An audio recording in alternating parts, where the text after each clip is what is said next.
सभी ने मेरे हाथ जोड़कर राम राम।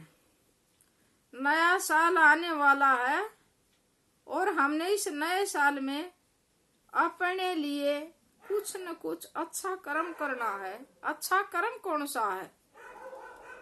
अच्छा कर्म माल्य को याद करना है। हर चीज यहीं रह जाएगी, एक सिर्फ माल्य का नाम हमारे साथ जागा। तो माल्य का नाम याद करते हुए हमने हर चीज को याद रखना है। पहले माल्य का नाम और काम करते रहे ही माल्य का भजन स्मरण चलता रहता है। काम भी जरूरी है, भजन स्मरण भी जरूरी। भजन स्मरण के है माल्य को याद करना। संतान भी कहा करता रहे, काम भी स्मरण भी साथ हो। तो उसमें तो पैसे लागते ना, ढीला लागता ना, बोले हाथ पैर ना हिलना, हमारा हाथ हलता ना, पैर हलता ना, जीभ हलती ना। तो हमने है ना बस कर्म बनाना है। माल्य का ना विवेक की ताकत दी है।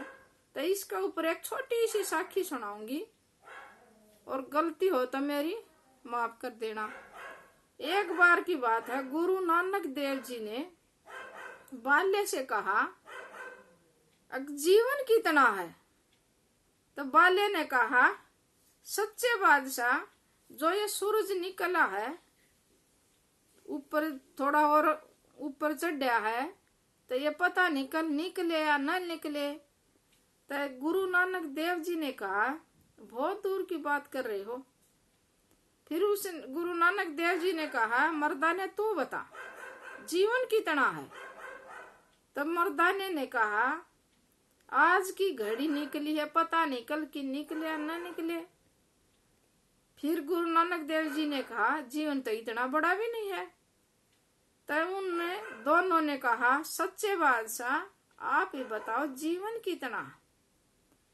तब गुरु नानक देव जी ने कहा जो ये सांस नीचे जा रहा है ये पता नहीं है ऊपर आए या न आए।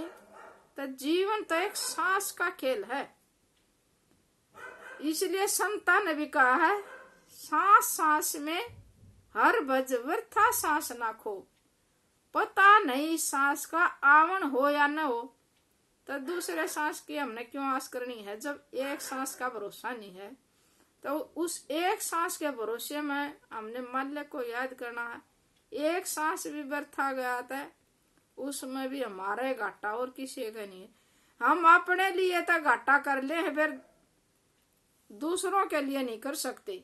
जो चीज हमने अपनी बना रही है, हम समझ रहे हैं वो अपनी नहीं है।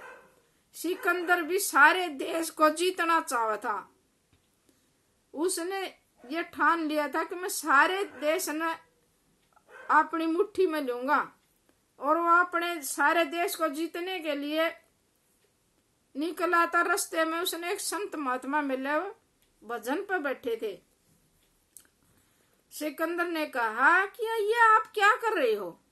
तब संत ने कहा कि मैं भजन स्मरण कर रहा हूँ, उस माल्य का शुक्रिया कर रहा हूँ, उसको याद कर रहा हूँ, और तुम भी भजन स्मरण करया कर। तब सिकंदर ने कहा नहीं मेरा टाइम नहीं है, मैं तो पहले सारे देश पर विजय प्राप्त करूंगा, पाछे भजन का नंबर आएगा। आगे जाकर सिकंदर इतना बीमार हो गया कि वो डॉक्टरों ने बोला कि जितना पैसा चाहिए मैं उतना पैसा देने के लिए तैयार हूं, फिर मेरे को ठीक कर दो। डॉक्टरों ने कहा कि आप ठीक नहीं हो सकते। फिर सिकंदर ने कहा कि मेरा सारा राजपाट ले लो, फिर मेरे को ठीक कर दो। डॉक्टरों ने हाथ ऊपर उठा लिए, अब हम ठीक नहीं कर सकते, आपका टाइम आ गया है। तब सिकंदर ने सोचा जितना कुछ मैंने इकट्ठा किया था वो सभी यहीं की यहीं छोड़ कर जा रहा हूँ। उस संत की बात तब याद आई। तब उसने कहा था कि मेरे हाथ भी अर्थी से बाहर निकाल देना, मैं कुछ नहीं लेकर जा रहा, सिर्फ माल्य का नाम हमारे साथ जागा, इससे आगे पाई भी नहीं जा सकती। तो हमने अपने माल्य को याद करना है और उसकी हाजिरी में शुक्रिया करना है। मेरे मालिक मैंने ना सांसों की पूंजी जितनी से उसमें है ना बस 13 ही सांस माल्य का याद रहे, यही मालिक से अरदास करनी है हमने।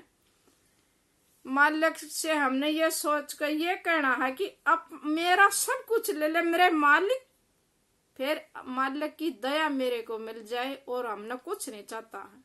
शुक्रिया मेरे मालिक, शुक्रिया।